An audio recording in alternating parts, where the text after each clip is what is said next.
All right. Hello and welcome to another version of Tradecraft Tuesday.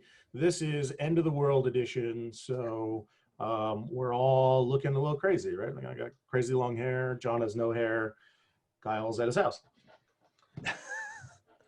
Yeah, I was looking pretty ridiculous, but the wife got the animal hair clippers out and cleaned me up. So don't judge me. My wife volunteered. I told her, let's just let it go. I mean, those curls, though, they're a lot like a little bit of like the Superman curl. I'm digging it. That hair, though. Yeah. So like I said, we're all, instead of being at the office where you usually see us sitting behind the desk in our fancy studio with our fancy camera and stuff, we're all at home. Hopefully everybody out there's at home as well, staying safe. Hopefully all your loved ones are staying safe. So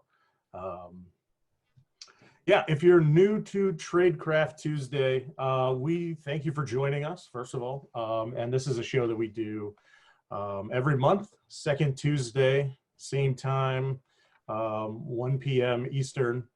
And for those who are new, basically what we're going to try to do is break down some techniques and some tradecraft that attackers are using.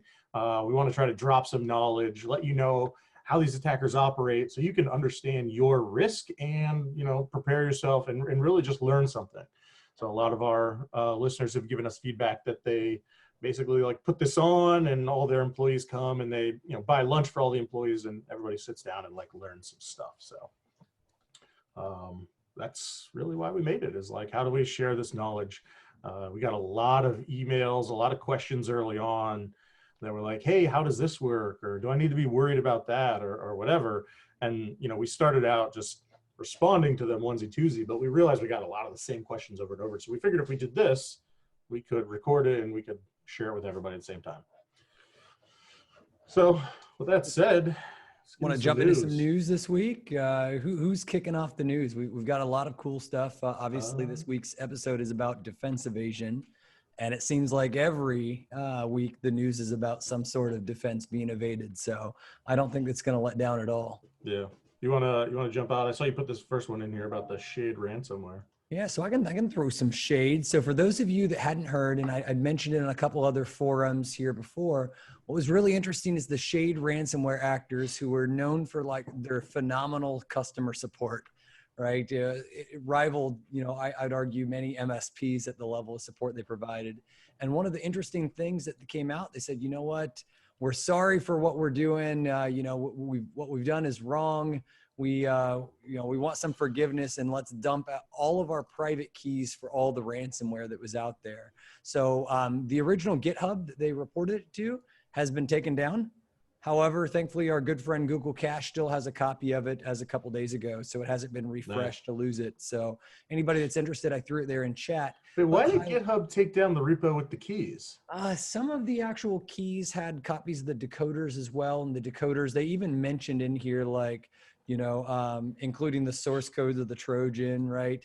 And some of that. So there's a good chance this was probably hitting a little bit of the, false positive zone or maybe true positive, right?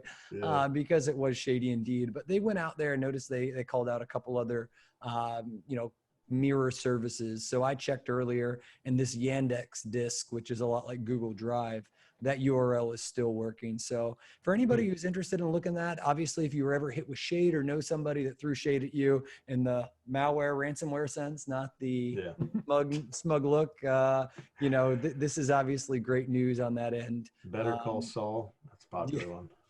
Exactly. So the URL, I will throw that in there. Oh, no, you only pasted it to the panelists. So it's a Monday, but a Tuesday. All right, that's not a good excuse.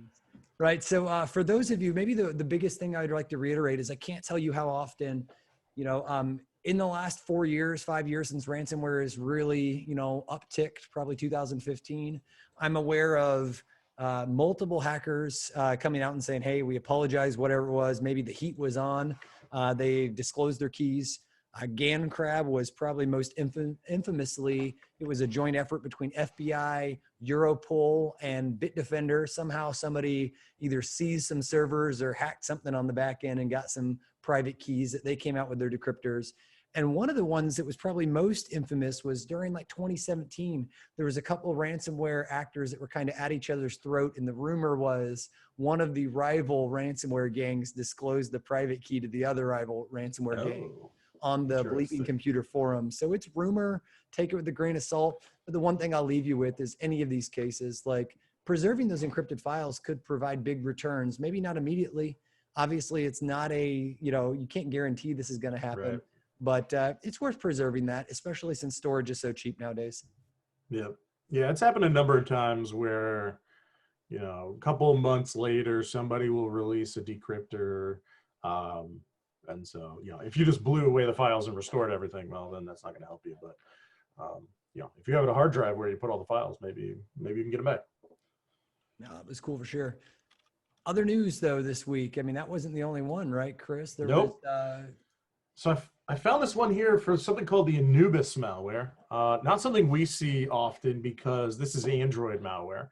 But I wanted to point this out because I thought this was actually pretty interesting. So this malware is basically using some of the built-in capabilities on Android to do like facial recognition / like face detection, so that if you were using your phone and it was pointing at you and it was detecting your face was there, it would stop doing malicious things. And so it was like trying to like hide, when somebody was looking at it. And, we've seen this type of stuff in the past with like malware, where malware will constantly be looping and checking if like task list is running, or there's some other things like, oh, auto runs is running. Let me stop.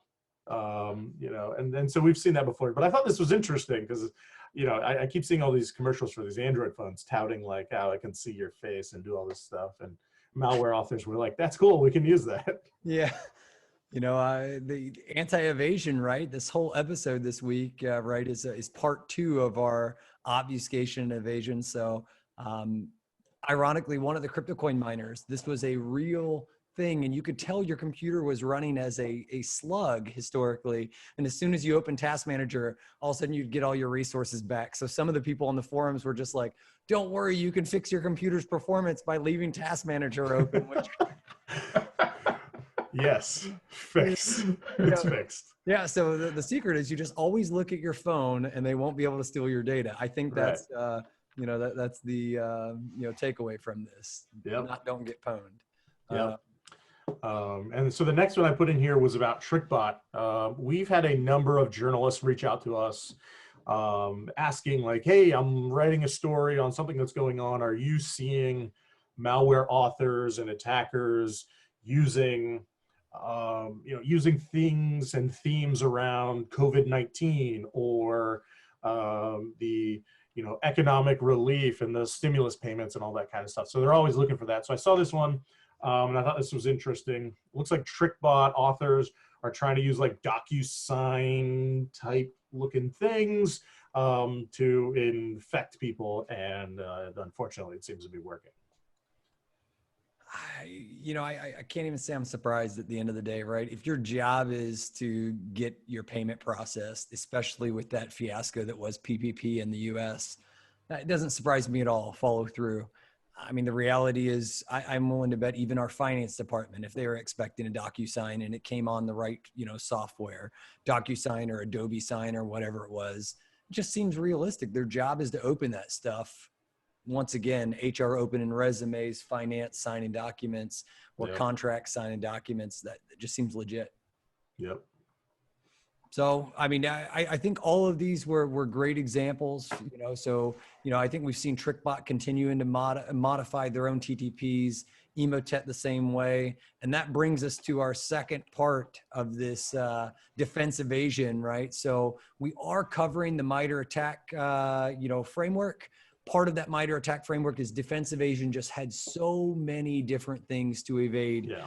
We just couldn't fit it in one episode. So part of part 2 was to really pick up on a handful of really cool techniques that don't usually get as much attention from, I would say, security researchers, in the sense of the top end, hey, I'm making anti-malware or red team, clearly focus on it.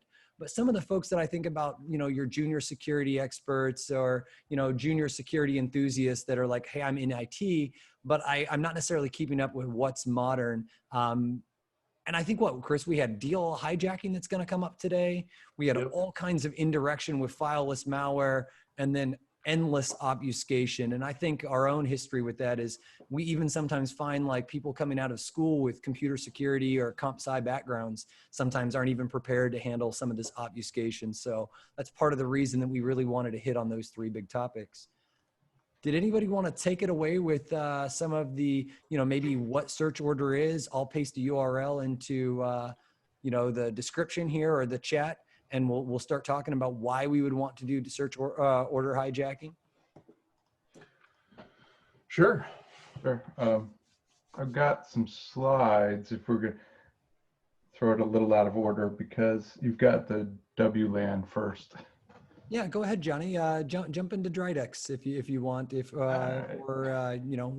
We'll take it away from there. So for those that aren't familiar, the first thing that John's going to be doing some screen sharing here. Tradecraft is a family of crimeware. Historically, it's been known for, enabling. I think it was originally banking Trojan. I might be forgetting, but where I'm going with this is it's known to provide the typical remote administration.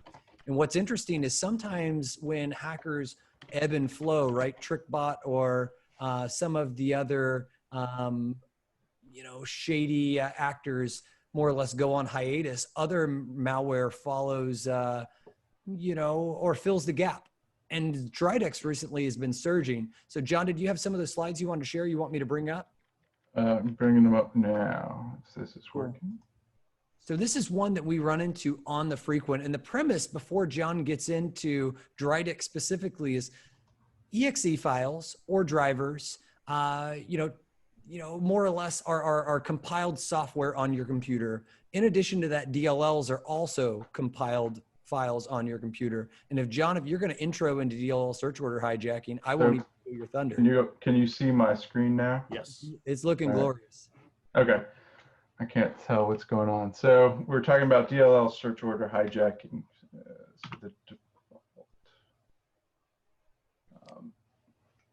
So Windows uses a default order to find a DLL. So if you run an application and it needs to load a DLL, it has a specified order that it goes through to find the DLL that it's looking for. And so attackers will exploit this. The default is, there's actually lots of ways to do DLL search order, but the default way is it'll look in the current directory where the executable is running from, and this is what attackers often exploit. If it can't find it there, it'll go to the system32 path. If it can't find it there, it'll use the user's path of where the executable is being called from, the actual command. And there's a whole bunch of other things you can do, safe DLL search order. So you can try to minimize some of this, but if you forget to turn that on, it'll fall back to the old. I thought they turned that on with like Windows XP, like Search Pack 2 or something.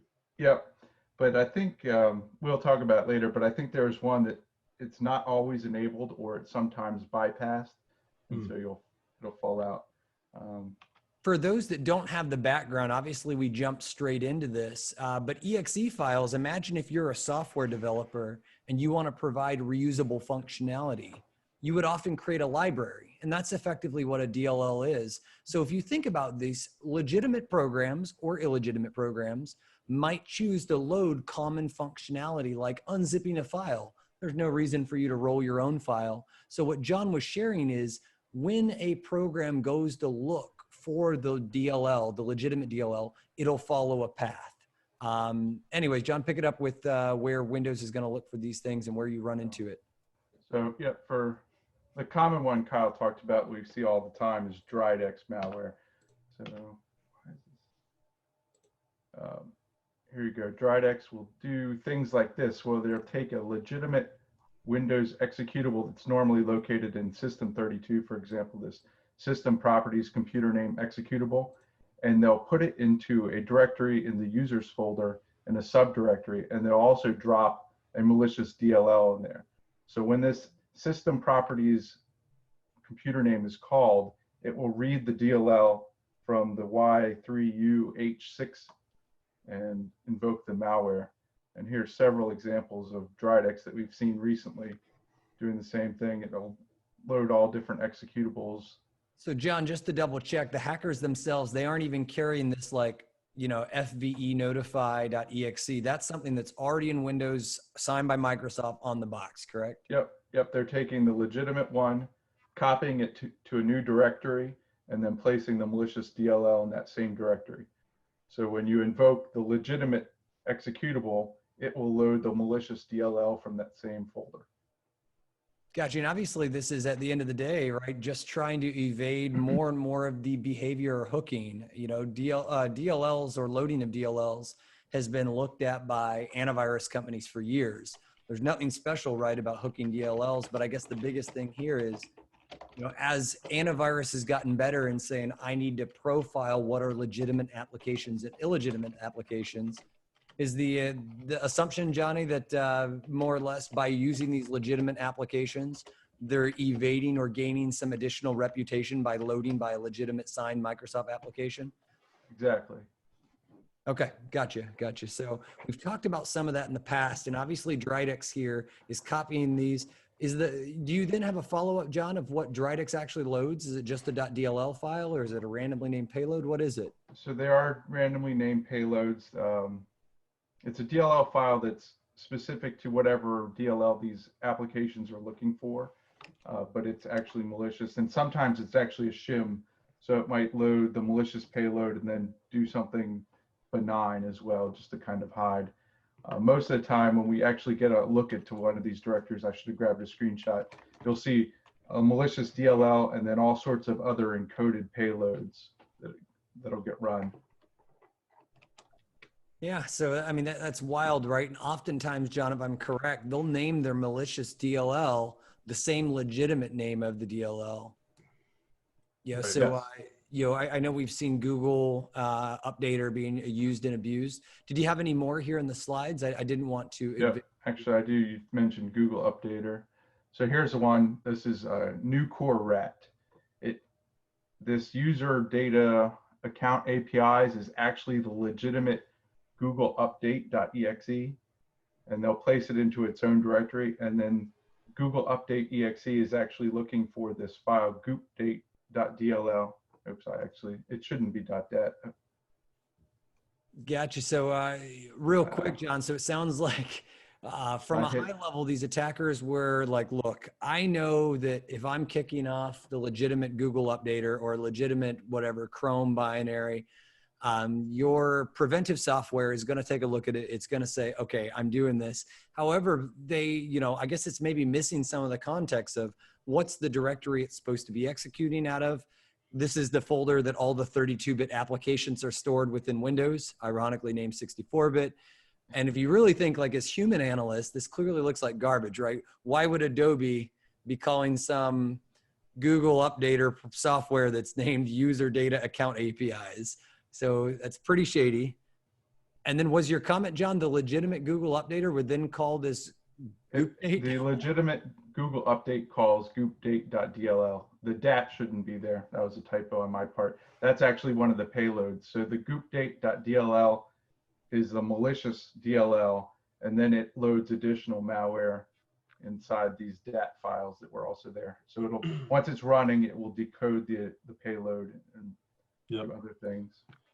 So Zach Johnson made a comment in chat saying that, FV notify.exe, loading a DLL in an EDR should look malicious.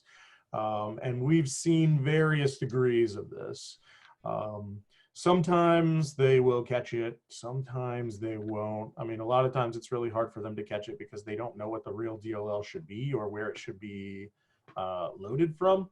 And the thing that we've seen applications like Tradecraft do is rather than come bundled with their own application or whatever, they will pick a random file out of System32 and they'll do some, they'll run some stuff on it to figure out what are the DLLs that they're loading and what are the things that it needs to export. And they will dynamically build this DLL file with their malicious payload in it. So guys, obviously with on this topic. John, did you have anything more on here? Because I did want to share just a little bit more about these DLL. No, go ahead. Okay, so with that said, right, this was one of the, both you have tactics, then you have your level of techniques, and DLL search order hijacking was indeed one of those techniques that MITRE calls out. And they call out all kinds of stuff.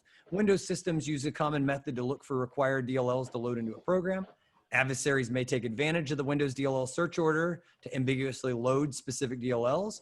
And so we saw in this case, it was abusing third-party software and Microsoft software in illegitimate directories. And so Zach in the chat, he said like, look, this might actually blend in. It might not, depending on what type of like context you're given with that. But where I'm going is it doesn't always have to be, for instance, something that's in a incorrect directory. Notice they say by placing a DLL with the same name in an ambiguously specified DLL in a location that Windows searches for.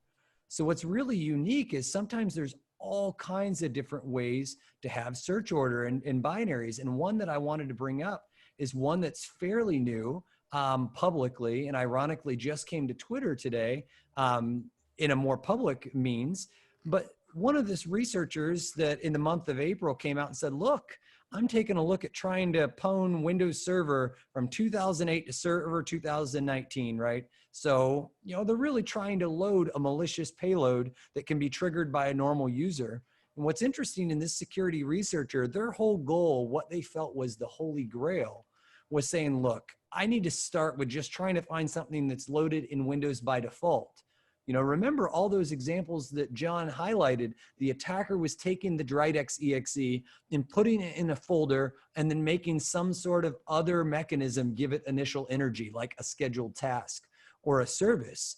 But the holy grail this researcher was looking for, IT man here, or IT4MN if you're not elite, he or she was looking for a way to say, hey, I want to make a DLL that automatically gets loaded when Windows gets loaded. And so he or she took a look and used the the sysinternal suite process monitor and just started stopping and starting every service or scheduled task that they could think of. And the goal with this is to try to find what's a legitimate program that's trying to get loaded but wasn't there. If you think about it, this is kind of like a landmine that lives in Windows. If anybody was to be able to add this DLL or to get it forcibly loaded, it could be used and abused. So this security researcher took this a step further and said, what, is this really what I think it is? Is this truly a non-existing DLL that's being loaded by a service running as system privileges? If I could influence this, obviously I could do shady stuff. And I'll save you the long story short, and the team will shove this link into the chat there.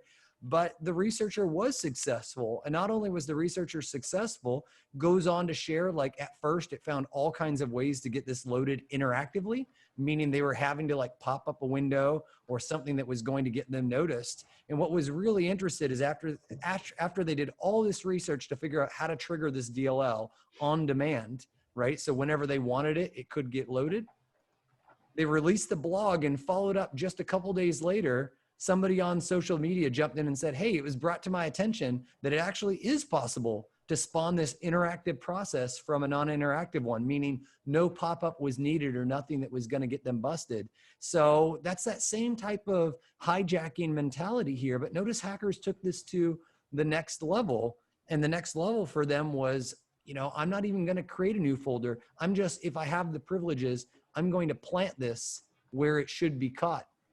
What's really neat about this is it was brought to the attention not only by this one researcher, other great companies out there on the defensive and proactive prevention security side of the house said, look, there was a cool blog on this. And another researcher that I had personally worked with during my time in the offensive security community came out and said, what the heck? This isn't new at all. This mechanism was one that I've been using since 2015 to attack students in the collegiate cyber defense competitions. So it's always wild to see on how, one person's, oh, I've never known about this, turned out to be in somebody else's tool bag or Tradecraft tool set for years on end. And what's wild about it is even though here, previously was a blog from a researcher just exposing this in April, followed by literally a great blog by the, the Sentinel-1 team writing about how this was actually being abused by an APT in the wild. Notice this thing was published yesterday,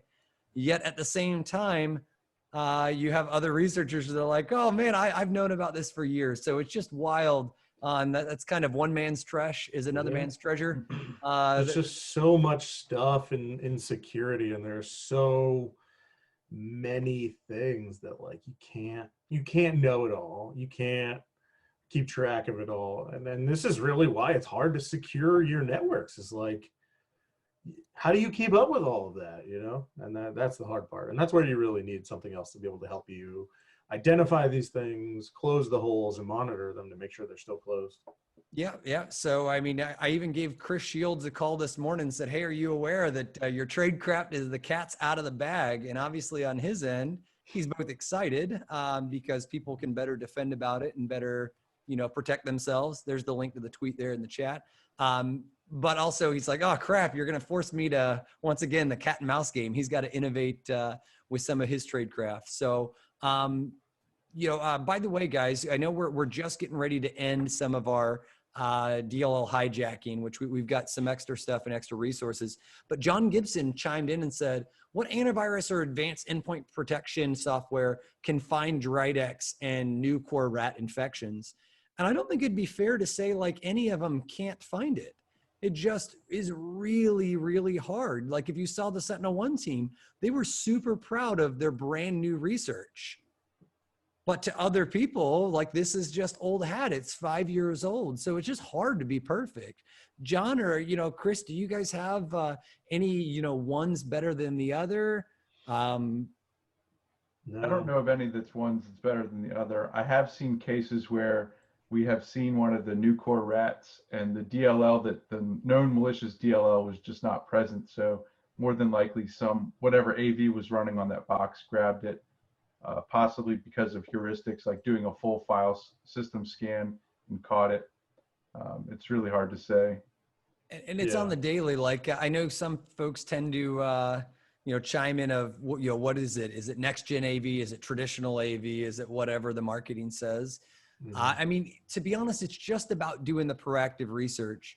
Chris, one of the things we probably won't have time to dive into since we're 30 minutes into this episode already, but you and I looked into some pretty neat research on, was it Alex Ionescu and what was the other researcher that put out that, another hijacking capability for the fax service? Yarden Shafir. Yeah, it was Yarden. So, this is another example of awesome security researchers doing their job to be able to find these.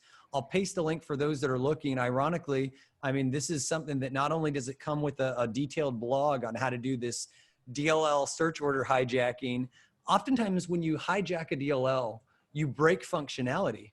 So think about this. In that case where the one that I mentioned a second ago, it actually broke the wireless LAN service if you didn't write the DLL correctly. But if you broke the wireless LAN service on a server that never had a wireless, was never going to be plugged in to anything other than a corded connection, who cares if you break that functionality? And in this example links that we just shared about that fax, I think they called it fax hell for the fax shell service that they wrote. Ironically, their whole thing they said is anybody going to care that the fax service doesn't work? Is anybody going to notice? And they called out, like, as byproducts, sometimes there is some of this functionality, but anyways, just super interesting to point all those to. So I threw all those links. Yeah. Somebody in chat was asking if there's anything to, when they're looking for malicious files and trying to decide if there's something malicious, they said, is there anything beyond like VirusTotal that they can use? Somebody pointed out like otx.alienvault.com. Yep. I put a link in there to Reversing Labs. That would be more like if you actually have a SOC and you have files, they sell a product called the A1000. You can like dump files in there and stuff. We use those here at Huntress to do some of our research and stuff as we find files that we've never seen before. So. Yep, I threw another free one in there called virusshare.com. It's just another place for your samples. It's a lot like VirusTotal, unfortunately. You just, I think it says 34.5 million samples on that website, but it's free. You just got to get a login to the darn thing. So Any run is cool. We actually looked at using any run as like a sandbox, except for it's run out of Russia and by Russian nationals. It was very sketchy, so we avoided it. But if it's I not think it's something that's sexy. proprietary, it is pretty nice. Like you can get the links and you can share them like on Twitter, and somebody can go back and like basically play and rewind and stuff. The execution, very cool. We really wanted to use it, but yeah. Obviously cool for personal research, maybe for the enterprise, a little bit different for considering our risk profile. But search order hijacking, guys, is not the only topic we have up for today. yeah, We had a lot of indirection with fileless malware, and this seems like, I think we could talk about this for 100 times over and over and over, because every day there is some new form of indirection. All the way to the point there became a silly acronym competition that was, what do we name all this indirection of using legitimate programs?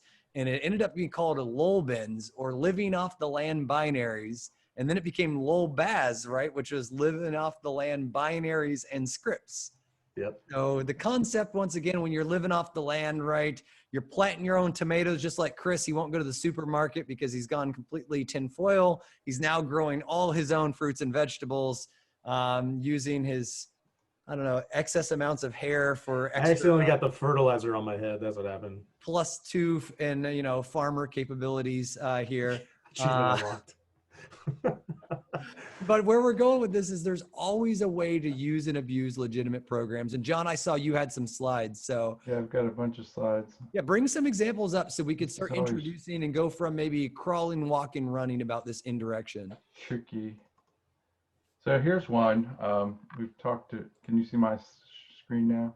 Yes. Scooby-Doo? Yeah, this is We talk about, we see this one occasionally. This one's an interesting technique. The technique is called Squibbly-Doo. What was it? Casey Smith found this a couple years ago and found it as a way to bypass Windows whitelisting. You could run the legitimate regserve32 and have it call out to the internet and run a script from the internet, basically bypassing any whitelisting. The regserve32 is used to register OLE controls. Think of back in the day, the object linking embedding, where you could embed a PowerPoint presentation, or no, excuse me, an Excel spreadsheet inside a Word document and things of that nature. And then as time has gone on, it's been used for other things, for running, for COM, to be able to run scripts. And that's where this comes from. I must have been the only loser ever that I refused to call him OLE, and I said Olay. Olay, dude. Everybody called him Olay. I think I always just called it Olay. It made me, gave me a little bit of pizzazz, right? Yep. But that was a great example, right? Once again, legitimate functionality built into the operating system. And I think one of the ones that was most nasty about this, right, was proxy aware. So even if you had credentials, as long as your browser was able to make it out of the network, it would happily use your preset creds too. Yep. And And so what is this? not new whatsoever. There's been a lot of really cool talks on this, but a great introduction of that indirection. Did you have any real life examples or anything, John, that you wanted to share with that? Just that command at the bottom. I mean, we've seen this several times recently, considering, I guess, Casey disclosed it in 2016, I believe. Yeah. So we still see it used. It's interesting. When I was researching it, what was interesting is, if I can go to the next slide. Oh, it's terribly blurry. Sorry about that. I found a screenshot from a Windows XP book from 2002 that specifically shows using regserve32 to run a script from a web server. And the book even points out that it can be done with persistence from a login script. So it's kind of funny. No, man, I'm going to have to find an old tweet here to bring that. I think it's even older than that, John. I think I had it in the 90s. Oh yeah, it goes back. I found references to it in 1993. Oh gosh. So it's old. It's been there for a long time. I don't think it gets used as often. I remember doing in my early sysadmin days using regserve32 DLL to register DLLs to fix various issues with certain applications. So what else do we got, John? I mean, we got squibbly do is one method, but I think there's way more than that, aren't there? You got run DLL32. Right. So this is that legitimate Microsoft feature that's been around forever. There's some really interesting articles of why run DLL32 even exists. But the long story short is it can be used to call DLLs directly. Think about this as like a host, you know, a hosting directly from the command line. Yep. Where you can call exported functions and ordinals and all these internal guts of the DLL files, which is cool when DLL files don't have an interface to them, but obviously right for attack surface. So what do you got up here, John? It looks like you're just highlighting a handful of, oh yeah, this is a temp file. I swear it's a temp file loaded in the roaming directory. Temp file with an argument passed to it. I don't know actually what that DLL did, but obviously it just looks shady just looking at it. And then the second one there, this is an interesting technique using run DLL32 to call shell32 DLL to run shell exec to run a command. So some serious indirection here. Shell exec calling command, which then calls PowerShell, which then reads from the registry and executes a payload out of the registry. Gosh, so obviously, once again, it's what is that at that point? You've got, you know, Explorer or command.exe, whatever the heck is given initial energy to run DLL32. You got run DLL32 calling shell32. So you've got 3 legitimate executables right there. Yep. And then it eventually calls that function that calls command, which is the 4th one, calling PowerShell, which is the 5th one, to pull out whatever payload is stored within the registry. So just getting creative with the indirection to be able to evade some of the detection routines. Nothing shocking there, unfortunately, something that we see over and over. And just as sharing, like as all of you are thinking about this, especially the sysadmin type, some of the best bypasses I've seen against preventive technology is folks that are like, oh, I know about this tool that I use for some other purpose, but I know for a fact with just giving it a slightly different argument, I could use it to call something else. Like that link that I provided to OpenBAS, that's just a good old fashioned GitHub repo. If you find something that can be used and abused, share it. It allows folks to be able to actually create detection routines, right? Instead of waiting till it, you know, hits the fan and then responding because, you know, now the detection routine is known. So that'll be my one call to action there. But we've seen this all over, John. We see MSHTA that's used. That's the Microsoft HTML application renderer. That's the next one I've got. Oh, of course. You got that one too. HTML applications. Here's one simple command. I should have caveated this. These are all from things we've found within Huntress, and these are all persistence. Some persistence mechanism was used to launch all these commands for the most part. I think there's one which I'll caveat later that wasn't. But in this case, MSHTA calling out to pastebin and running something. I believe, I don't know what this payload was. It's probably not up anymore.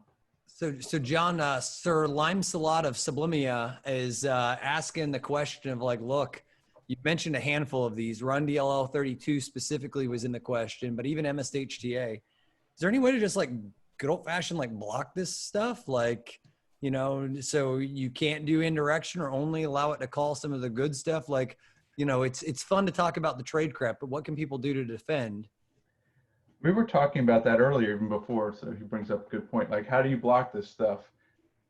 A lot of it, if you block, like, you'll break legitimate functionality within Windows. You can't block regserve32. You can't block PowerShell itself. You can disable unsigned scripts, but then there's ways around that. So a lot of it's monitoring, unfortunately. What's the sysmon tool? I think even in the MITRE attack framework, I can't bring it up since I'm in the presentation view, but they say to load up something like sysmon and monitor for processes that are calling these applications. Right. Watch out for them. Right. If you're looking for, specifically for PowerShell and the new versions of PowerShell, I think it's PowerShell version 5 and above, you can turn on logging. So you can see all the commands that are run in PowerShell and look for things that are out of the ordinary. Yep. The hard parts there are, how do you do that across hundreds or thousands of machines physically located in different places? How do you bring that all together? That's the hard part. I just provided the blog for the developer blog from Raymond Chen on that, the old new thing. And it said, what's the guidance when to use RunDLL32 for developers? And his guidance was very specific. You don't. Unfortunately, and a lot of people mention some of the technology which does profiling or ring fencing, the idea of let me profile what application should call something else, and anything outside of that normal thing should be blocked. And it works really well, especially in standard tuned environments. What we've discovered a lot of stuff at scale is busted third-party application developers who don't read guidance like Raymond Chen from Microsoft, who will go and write their software that looks very similar. I mean, it was so much so like, Chris, can you, I don't think there was anything in there. You just had one today that was a legitimate issue, right? That you posted into our Slack that said, is this legitimate or malware? You make the choice. Right. It was, we were playing the game malware or not. And sometimes it's super hard to tell, especially with a lot of these like printer drivers and stuff. They are the worst. So let me see. Did you post it into chat? Yeah, I'm going to post it. I got it on my clipboard now. So for those that want to play along with us in malware or not, so there's a command here that we're looking at, command.exe, that then calls run-dll32, that then calls a DLL out of the system 32 directory that looks a little bit odd, and then calls something else that looks even more odd. And some of the folks that are chiming in here are like, oh gosh, printer drivers are the absolute worst. And you could tell they've spent a little bit of time there. I think the brother printer driver is one of those ones that will always kill me. I never know whether that thing is legit or not, no matter how many times I've seen it, because it always is some sort of random thing that starts with the, BR. Just so I don't share anything, I'll go back to sharing a different screen, John, and then I'll kick it back to you. Okay. But this was that file, in case anybody else hadn't seen it. You could take a look, a lot of it's like, why wouldn't it have a legitimate name? Or no offense, this looks like me when I get really angry. I yell like, fuck, that's what that looks like. But these are the type of things that, as far as we know, it could stand for like, forward actuating audio service or audio codec or something nonsense like that. And it's just really, really rough for those who'd never seen one of these before of, what to do. It's just hard. And so the idea of that situation, it just gets, it comes down to a human having to lay some eyes on it to be able to establish the reputation of, is this expected, is this not? Usually we have to like pull the file down and do some like static analysis on it, whether that's like reverse engineering or using some of the other tools to like PE Studio and stuff to try and figure out like, is this legitimate or not? And that's a really hard question to answer. And that's a question that takes a lot of time to answer. So if you are the brother printer driver product manager and you're out there and you're listening, fix your crap. Yep. Other great comments coming in chat right now saying, look, we use stuff like sysmom to ship all kinds of secure logs to be able to do this analysis. Cause sometimes, it's just in real time, it's just hard, but bring it to a system that allows you to do additional analysis to discover it before it escalates. Obviously that's the name of the game when it comes to some of these more, invasive nonsense things. Somebody else threw the legitimate question out of FileZilla, legit or not? And the big answer is depends, right? Even if it's signed, is it used for exfiltrating your data out? Or is it built into, once again, that print server that needed to be able to move files back and forth, and FileZilla gave them a great deal on OEM licensing or something? I mean, it gets even crazier than that. There's an RMM tool or there's a VNC server or whatever, it's on your machine. Is that legit? If it's yours? But what if it's not yours? Once again, more lull bins till we, go blue in the face. John, I quit sharing. One of the ones that will set me up really well for some of this deobfuscation piece next. So you want to talk a little bit about for files and maybe cert util if you go back to screen sharing? Yep. Can you see the screen again? Yep. Yep. All right, so we got 4 files. This one is a helper application. Exactly what it does. It looks for files. I see it used all the time legitimately to clean up log files. So you might search for all your IIS logs and then delete them or archive them or something. But in this case, attackers have learned to leverage it to run PowerShell, for example. In this one, they're running 4 files. They're searching the system32 directory, and they're looking for something that starts with P followed by an asterisk with a LL and then an asterisk E. So they're looking for PowerShell.exe. I thought for sure that was pill file, John, you liar. Yeah. File. And then Pull.exe. There you go. when it's found, they run that command, the file, and then in this case, it was an encoded command, and there's a base 64 command attached to it,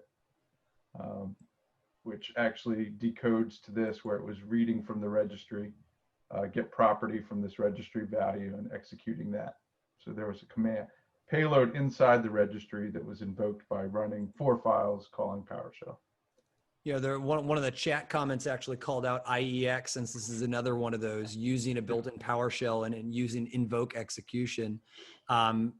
Someone had mentioned, if you know in your network and you're looking at disabling some of these things like invoke execution, technically you can create aliases to be able to like neuter some of these. Keep in mind, if anybody ever uses it in the future, you might be creating yourself tickets as well. But it's a great example if you truly know your environment and things like this. You know, these attackers are depending on the invoke execution alias being there. For us that we're looking at, you know, millions of scripts and endpoints, you know, something like this, if we truly said like, let's implement it on a Huntress scale, we'd actually break quite a bit of software. But that doesn't mean just because it's, you know, at the mass scale, doesn't mean at your scale for your client, doesn't mean it couldn't be something that could actually provide you a big win. Because when somebody is chaining these pieces of tradecraft, it doesn't take much to be able to hinder that from successfully landing or preventing them from, you know, successfully working. So, you know, other people, you know, thrown in there like, don't disable IEX if you use my scripts though, because every one of them I'm using something in there. So, you know, it happens, right? Other comments, 4 files is pretty slick. I mean, our next section is all on deobfuscating, decoding files. Jens, do you mind if I take some of this from here? And I know we've got 2 really good examples, but 11 minutes left in our show. Go for it. Yeah. So for those who have never seen, I'll do the obligatory MITRE attack reference. So they're talking about obfuscating and decoding files and information. So notice John's example earlier talked about I bring it down in base 64 encoding. You know, the reason you do that is sometimes it gives you a little bit of obfuscation. Other times some of the protocols can only handle text and it can't handle like, you know, on non-printable bytes or non-printable characters. So there's a reason that people try to obfuscate. Sometimes it's to get it in your network. Other times it's to get it out of your network or maintain access in your network. Once again, we saw DLL hijacking. It's not uncommon for someone to once again make a stub DLL that is the DLL instead of putting the payload there. It's just a decryptor, which then once again loads maybe a DAT file that decrypts it on the fly to load it. So if you think about that's multiple levels of indirection. And there's no difference here on why attackers for deobfuscating and decoding. They're looking to use, once again, this built-in functionality of malware to be able, or other utilities on the system, to be able to access stuff. And one of the ones they called out is, you know, certutil. It's actually in here to decode remote access tools and portable applications and all kinds of that. John, I know in our notes, we had seen this, and this is a twofer. This is both us looking at lull bins and obfuscating and deobfuscating. So if I give you access real quick, do you happen to have that to share? If not, I've got an example from a recent blog bypassing a preventive security product. I've got it here. 1 second. Let's see. You see that? I'm looking at John. Yeah. So this example that John just brought up was, you know, another good example of here's that Microsoft utility that MITRE called out. You notice command.exe giving it initial energy. It then calls, looks like it calls, you know, something, the 5 file and certutil. Oh, it's changing directory. It's going into the directory here, calling certutil. And then notice the argument it's given it is URL cache. URL cache's job is to be able to pull down this actual file. And so you can see -F, it'll pull down the copies of this, writes it to a .dat file, I imagine, and then probably gives it execution or converts it. And sometimes these are chained. Certutil can also be used to decode base64. So you can imagine you would use these two examples to say, I want to download a base64 payload using the legitimate tool Certutil. And then once again, using that for continued nefarious actions to bypass like a preventive product, I'm going to turn that from base64 into an EXE. Obviously, if the EXE is using signatures or behavior-based, this is not a surefire method. Like none of these are golden guns, by the way. They don't just guarantee like, oh, you get this right one time, you're going to get execution. To be honest, it's wrong more times than not. But the idea is if they keep dipping and dodging, it's just enough to keep them out of trouble, enough to keep them, you know, bypassing you that one time. And so, you know, sharing here a little bit more, I'll bring my Slack down for this screen share, and then we'll move into how some of these get used in more, you know, more attacks for deobfuscation. You know, this is that one that I mentioned that if you want interested in taking a look, we'll provide a link here, but HTA stager, once again, this was used as MSHTA to run the HTA file. So that's a lull bin. It's going to download a base64 payload from the specified URL, decode it to the original EXE, and then give it some running. And it runs it with VBS file. And notice, give it some running. Give it some running, right? Give it some energy. Hey, my English is not so good. I've been reading one too many of these, you know, translated Russian dark web forums. So that's how you know I've got legitimacy here, is my bad English. But once again, here it goes. The script kicks off, and you'll see certutil being used to download the base64 payload. Obviously, if you're using this payload, you point it to your own. So they were kind enough to give us a comment saying, here's where you change me. Change me. Certutil again, going to decode it to the EXE, and then they instantiate an ActiveX object using VBScript or W scripting engine and kicks off payload. Nothing more than that, but a good example. This is a reputable next-gen product that got bypassed last month with this technique. So it happens. Not that they're not, you know, not good. The product actually is a really good product, a product that I've even recommended on sometimes, got bypassed. Just shows nobody's perfect. So let's keep it going, right? We've got other ways. We mentioned WScript, which is a fairly common way that we see. John, do you want to show your world's favorite, you know, pup or, you know, person, what is that, a potentially unwanted product, adware? Where does it go? All right, 1 second. If not, I've got a copy. I got it right here. So this is no joke. The world's worst adware, literally, or, you know, it just says the word. You notice here is Eric. I'm going to say this, and the actor is going to change it after 10 years of it being the same. Yeah. There's been so many blogs written about this. Yeah, but they literally, in all of their strings, you could just look for the word -- is Eric. This is a great example where some people want to dog like, oh, if you just use static signatures, it's weak sauce. But I can tell you all day, every day, we destroy this adware that looks a lot like, you know, APT. And some people have even blogged, like Booz Allen Hamilton wrote a blog that called this the APT of adware.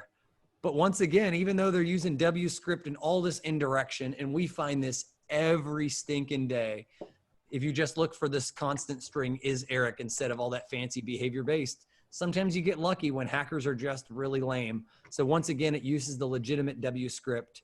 It then calls an obfuscated text file. The text file, John, if I'm correct, it has like legitimate text, like, you know, excerpts from like books, and then it will have like commented strings of the code. And more or less, is it everything else is commented, but the malware is just interspersed in uncommented fields in the text file? Yep. But it crushes it. It absolutely crushes preventive security products. Thank goodness this Tradecraft, we haven't seen it get adopted to something more nefarious. So great example of this. And I think this is probably a good segue to, you know, end our hour of, you know, evasion and all kinds of the other nonsense. I had a piece that was on, you know, kind of evasion, right? The evasion of security products. And maybe the last one I want to share is how does this all come together in real life? How does this get used to target IT departments? How does this get used to target MSPs? And there's nothing better than being able to show from like finding on the dark web to an actual instance of this obfuscation and decoding. So if you give me one more second here, I'm going to bring up the slide. Gents, since we're running later on time, anybody want to throw some ending notes while I spend another 30 seconds bringing up the VM and slides? Yeah. So yeah, obviously what we used to say toward the end here was like, oh, come see us at all these shows. Well, new world we live in, right? But I did want to plug some places where you can see us virtually or attend some of the things. Tomorrow, actually, Kyle's got a live hacking demo over at the IoT SSA Cybersecurity Expo. That's going to be going on at 2:35 p.m. Eastern time tomorrow. Thursday, we're hosting an MSP Cybersecurity Roundtable at 1 p.m. Going to have a bunch of MSP experts on there, people from ConnectWise, Console, and Cyber5. We're going to share some MSP business challenges and solutions. So rather than just giving you the problems, we're going to try to help you solve them. And then finally, I think actually Kyle's going to talk about this a little bit, but Dave Kleinetland, one of our security engineers here, he did a whole breakdown of some malware. And so if you're interested in that, go check out our YouTube channel, youtube.com/Huntress Labs, right? I think it's YouTube/C/Huntress or something, but you can Something like search that. Huntress in Something like YouTube, you'll find it. Yeah. So thanks for the segue, Chris. It gave me enough time to set up the VM and bring up the PowerPoint. So to end this episode, one of the teasers we gave last month, since we were in the middle of the virtual cyber conference, was this raccoon stealer. And we got a phenomenal feedback of people that were asking, like, tell me more, how does it work? So in case you missed it, I'm gonna give you the high level run, but this is once again, one of those Russian forums that I've translated it, and they offer this info stealer as a service. So notice it says, I'll collect your passwords, cookies to help, you know, if they have two-factor, why don't I use your cookies where you've already approved two-factor and you got 30 days access? I could steal those tokens or cookies. Any of your autocomplete information like your credit card data, you know, information, log on, etc. So it's really neat from a hacker perspective. You know, with a couple clicks, it'll steal everything, send it back to you. Ironically, this was just used in March, part of those COVID-19 themes, to target a whole bunch of folks in the US with the phishing email. So we're gonna go from delivery to obfuscation all in, you know, just a couple minutes here. So here was the actual phishing lure. Notice everybody's been trained like, oh, I know that my users should be trained to mouse over. So when they would mouse over this URL, they'd get a URL that looks like dcis.hhs.gov. Right? And so your users would say, oh, I know it's ins.gov. It's a legit website. I should be able to go to this. But every one of us here that are tech savvy is like, no, I see what this is doing. And we realize it's probably got a little bit of redirection going on under the hood. For those of you who've never seen an open redirect vulnerability, which this website had, usually the trusted website would use a redirector, not open, but a closed redirector, to redirect their users to the desired trusted location. But with an open redirector, you could point them to a malicious destination. Last month, when we had the real quick introduction on Tradecraft Tuesday, we teased that, look, this thing was used for downloading a malicious, once again, look at this, it's not a doc file, it's a shortcut file. So here's more of that script and obfuscation inside a zip.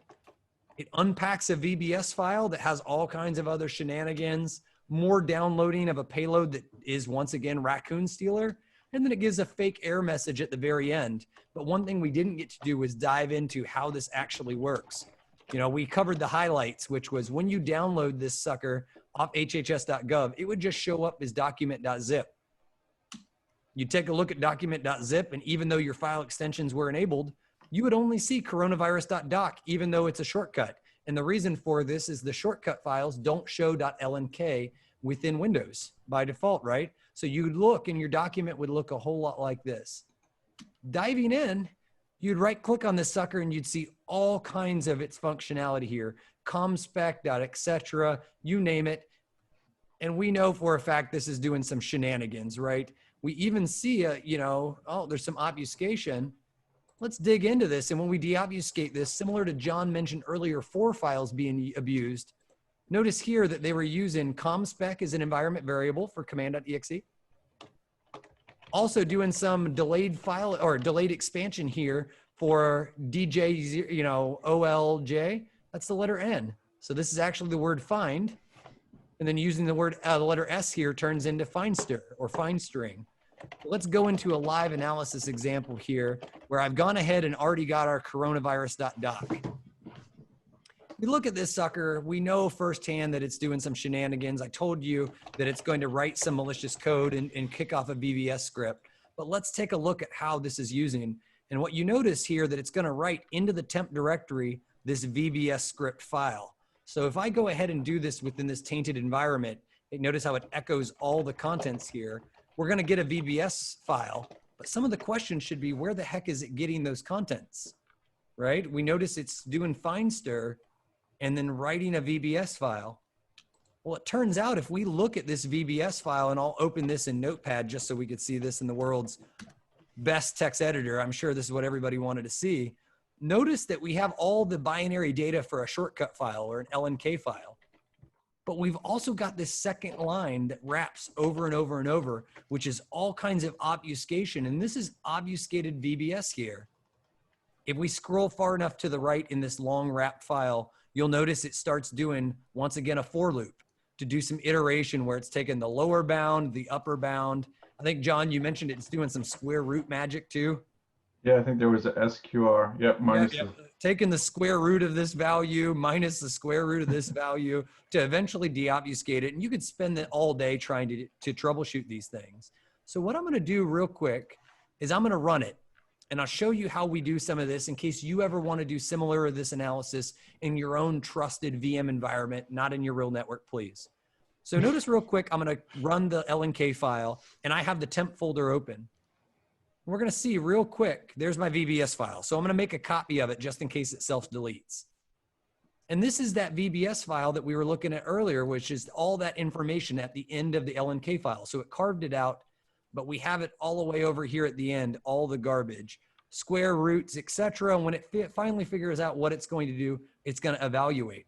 So a real quick Tradecraft Tuesday technique this week is we're going to, instead of evaluate the sucker, we're going to cheat. And we're going to use the ability to write the contents of this code out to disk.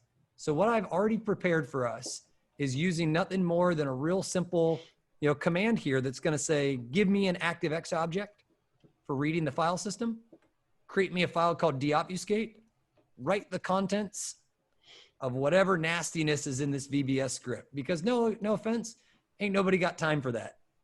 So we're going to replace this eval, paste my contents here. And notice that, when I go to my actual payload, the VBS file is still there. It's giving me an error message, file is broken, but we know it was actually doing some shenanigans. And then it deletes itself, but I saved a copy of the VBS, is which I modified here. And now that I've saved it, I give that an execution. If we do our job right, I should be able to run this and we should get a new deobfuscate.txt here. Yeah, give it some running. Oh, look, give it some running and I copy, paste, fail all day, every day. So give me 1 second to correct my failures here. So I'm going to give it some running and let's see how bad I nerf this. I might have to recreate on the fly. Is it salvageable? Boo, demo gods. So on the fly, Kyle will go in hacky mode now. Give it some running, pasting.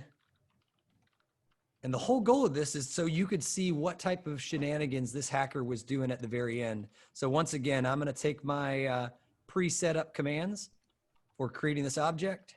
I'm going to paste it at the very end. We're going to save, run, and theoretically, we will get my deobfuscate.txt.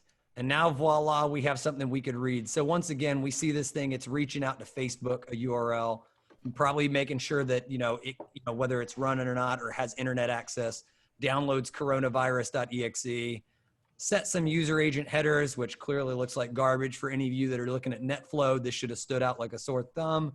And then at the very end of it, we see what it does. It says, oh, I'm going to run. And if it runs successfully, let's warn them file is broken, and we see all these fake files. So once again, a great example of how this obfuscation is used in the real world by real hackers to steal information and more or less use and abuse that. So I hope that live demo, full with demo gods and everything else, was exciting to see. Great example that this stuff isn't just, you know, magic that you're having to run this through a program. We just cheated. We said, hey, instead of running an eval, write all the contents that you're about to evaluate to a file on disk. And once again, that's how we were able to see those contents to be able to do a little bit of, analysis. Kudos to everybody in chat. I agree. File is broken is a totally legit error. No sarcasm there whatsoever. File broken. No, nothing to see here. Yeah, I would have probably been like, you know, you don't have permission, send it to the other person in HR. That might have Maybe worked. your colleagues can open this. Just email it on. But I hope that was useful for anybody who hadn't seen that type of stuff, of how this stuff really gets used. Gents, we're 7 minutes over our 1 hour typical timeline we try to aim for. It happens. Clearly, we want to educate. But I hope this was awesome. I hope this was, you know, beneficial to see how people are bypassing these things. There's obviously preventive things that you can do. We shared some of that advice, you know, locking down your system. You know, somebody's comment about looking for sysmon, it's great. For those that are looking for DLL hijacking, I just shared a GitHub project that's dedicated to looking for privilege escalations, including these DLL hijacking techniques. No, that was the IT man. Yep. Yep. And once again, IT man not only found the vulnerability, he or she did the right thing to, write, hey, not only here's how to break it, but here's how we do this. So anyways, that was tons of fun. Yeah. The only thing I had left was Clint Bergman was asking, you know, to my comments about, like, you know, this is security is hard, figuring out what are all the things, how do you maintain it? You know, he said, hey, yeah, I agree, mass monitoring is hard. What's the skill set an individual or team, you know, should look for to figure out, like, how do we make sense of some of this data? So the place that I kind of always point people to is, like, if you're really looking to do this for yourself, you probably want to look at something like the ELK stack. So that's going to be Elasticsearch, Kibana, and Logstash. It's the learning curve is not huge, but getting everything set up is a big pain. And I'll show you here real quick. I'll screen share. So there's a project called HELK, H-E-L-K. And basically, this is an open source kind of version of the ELK stack with some other stuff included.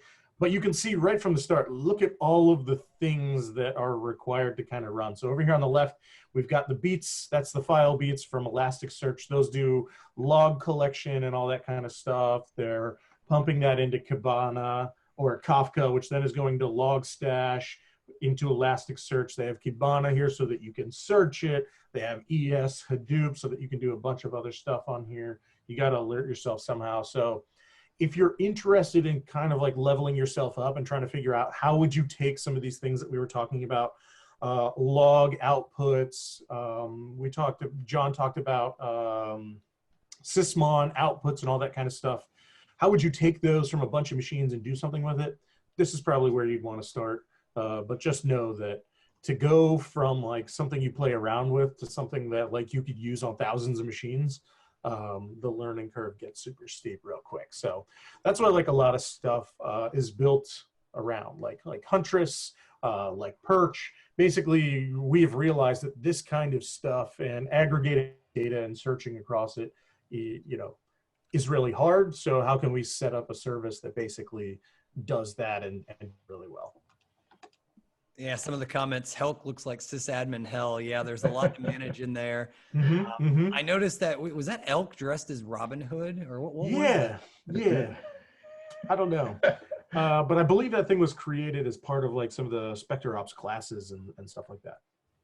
Yeah, it's pretty neat for sure. So anyways, I know this is running a little bit long in the tooth. We're obviously stoked for everybody else that came. We had to take a break last month. Huge thanks for everybody who joined us out there. We clearly won't see you out and about on the road. We're doing a boatload of educational things online. If there's something you want, you know, good old fashioned, let us know, right? hello@huntress.com works just fine. let us know, hey, I've got an idea for a Tradecraft Tuesday episode. Next month, we're going to be moving even further down the line of the attack framework. So if you've got any suggestions or any real world examples, let us know so we could share it with people, and we'll continue moving that direction. Tell your friends. Obviously, we do this to educate. We do this because we believe we're making a difference. So if you feel that we're doing a good job, easiest way to do it is just say, recommend it to somebody else. Yep. All right. Gents, for our very first remote COVID end of the world Tradecraft Tuesday, I had a great time, guys. Yeah, Me good. too. It's fun. Huge See you thanks, guys. everybody, for joining us. High five. Yeah, thanks, everybody. Sorry there, Philip.